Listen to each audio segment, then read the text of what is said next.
आप हमारे स्कूल में गए होंगे तो आपने देखा होगा बगल में, आप जब गए होंगे तो बिल्डिंग बनी वैसे हाथी की तरह खड़ी है। तो मेरा अच्छा, उसके लड़के भर्ती होते हैं और पढ़ते कहाँ हैं? दूसरी जगह जाकर। हमारे यहाँ जब आते हैं हमसे पूछते हैं साहब ये स्कूल कहाँ है, तो वही बिल्डिंग दिखा देता हूँ, वही बिल्डिंग है जाओ। वो आश्चर्य में हो जाते हैं, मुझे तो इटवा लिख के भेजा गया, तो उन्हें बताया जाता है। तो आप इसमें थोड़ा जो बजट दे दीजिए तो ये पूरा बन जाए, और दूसरे जो हैं उसे संचालित कर दीजिए। ये हर ब्लॉक में बन नहीं पाया, लेकिन जहां बना वहां तो संचालित करा दीजिए। बजट के अभाव में वो संचालित नहीं हो पा रहे हैं इस बजट में। उसके लिए माननीय संसदीय कार्य मंत्री, वित्त मंत्री जी ने बजट की कोई व्यवस्था नहीं की है। ये एक और है आपका संकल्प पत्र, 22 में कहा था 6000 डॉक्टरों, 1000 पैरामेडिकल स्टाफ की नियुक्ति करेंगे। पता है हमने आंकड़ा मांगा नहीं, पता नहीं हुआ कि नहीं हुआ, ये मुख्यमंत्री जी बताएंगे। भाजपा के संकल्प पत्र 2022 में कहा था 2024 तक, अभी इस पर बात हो गई, मंत्री जी बैठे हैं। जल मिशन के अंतर्गत प्रदेश के हर घर को नल से स्वच्छ जल उपलब्ध कराया जाएगा। प्रश्न के जब मैंने पूछा तो आपके संसदीय मंत्री जी ने कहा ये इसलिए रुक गया, 24 में बनाना था, 24 तक नहीं बना, 28 कर दिया। इन्होंने स्वीकार किया कि भारत सरकार ने हमको पैसा नहीं दिया, इसलिए हम इसे पूरा नहीं कर सके। आपने तो स्वीकार किया। अरे आप अभी प्रश्न का उत्तर निकाल के देख ली। मेरे प्रश्न में आप जवाब दिए थे, हमने पूछा था क्यों नहीं बन पाया, तो आपने कहा भारत सरकार ने पैसे नहीं दिया। ये आपका है, हम अपना नहीं कुछ कर रहे हैं, और न हम आप पर आरोप लगा रहे हैं, न हम आपके नेक नीति पर कोई उंगली उठा रहे हैं। हाँ,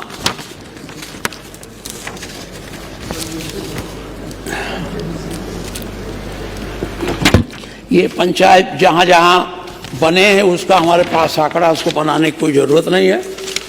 माननीय मुख्यमंत्री जी, ये ITI के बारे में आपको बताया है, फिर एक बार आपसे, अरे आप ही चल के उद्घाटन करिए मेरे क्षेत्र में, आपकी पार्टी की ताकत भी बढ़ जाएगी जब आप जाएंगे। हमें उद्घाटन करेंगे तो बढ़ेगा ही, तो आप चलें और हम आपका वहाँ स्वागत भी करेंगे, ऐसा नहीं है, आप हमारे मुख्यमंत्री हैं। एक अब ये रिपोर्ट आंकड़े हम जो देते हैं क्राइम के, वो आप मानते नहीं हैं। आपका अधिकार, आपके कर्मचारी हैं, उनसे आप आंकड़े मंगा लेते हैं, हम लोगों को मिलता नहीं। NCRB के आंकड़े हैं, इसको कायम पढ़ दें, लेकिन ये 16 से 22 तक का ही है।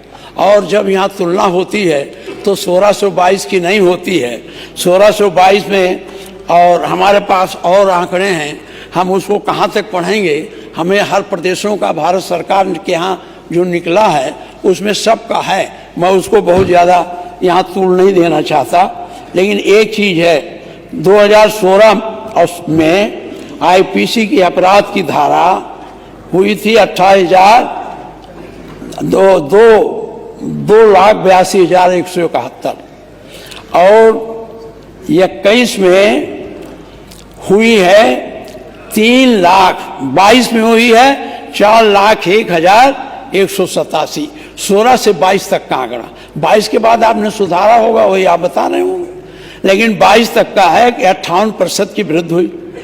SLL अपराध में 16 में हुआ था 2,11,854, और 22 में हुआ है 3,51,188, 66% की वृद्धि हुई। IPC SL की कुल अपराध हुए थे 16 में 4,94,25, और 22 में हुए हैं 7,53,675, 53% की वृद्धि हुई। महिला अपराध, जहां रोज हम लोग नारा लगाते हैं, 16 में हुआ था अपराध महिला का 49,262, और 22 में हुआ है 65,743, 33% है, प्रथम स्थान है विश्व। बाल अपराध में भी बढ़ा है, बाल अपराध में 16,079 था, 22 में हो गया 18,000। अपहरण 15,898 था, इसमें 16,262 हो गया। अनुसूचित जात का हुआ था 10,000, 16 में 426 और आपका 22 में हो गया 15,047%। आर्थिक अपराध में 15,765, 22 में हो गया 22,409। साइबर अपराध हुए थे 2,739, इसमें हुए 10,100। मैंने इसलिए कहा है मुख्यमंत्री जी कि आप इसको गंभीरता से लें, और आप तो अपराधों के ऊपर बड़े कठोर हैं और चाहते भी अपराध ना हो, आपकी इच्छा, लेकिन ये राज्य व्यवस्था ऐसी है, जब से बना है पूरे अपराध तो कोई रोक ही नहीं पाया।